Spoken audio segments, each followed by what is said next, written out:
సిద్దిపేట జిల్లా కేంద్రంతో పాటు చుట్టుపక్కల గ్రామాలను ఉదయం దట్టమైన పొగమంచు కమ్మేసింది.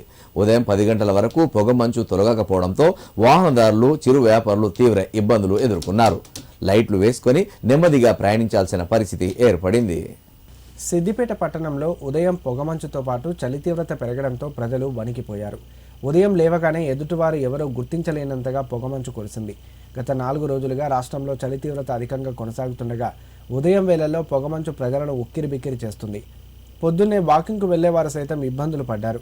10 గంటలు దాటినా మంచు దుప్పటి కమ్ముకొని ఉండడంతో కొందరు వాహనదారులు వాహనాలను రోడ్డు పక్కన నిలిపివేయాల్సి వచ్చింది.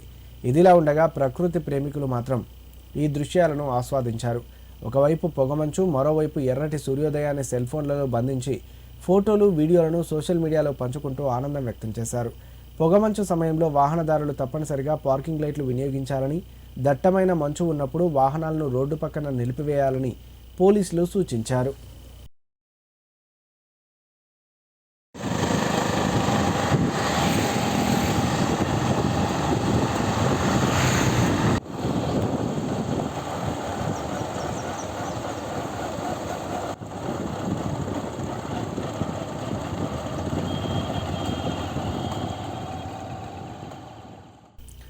సిద్దిపేట జిల్లా దుబ్బాక మండల వ్యాప్తంగా చలి తీవ్రత కొంత తగ్గినప్పటికీ గత 15 రోజులుగా పొగమంచు దుప్పట్లా కప్పేసి ప్రజలను ఇబ్బందులకు గురిచేస్తుంది.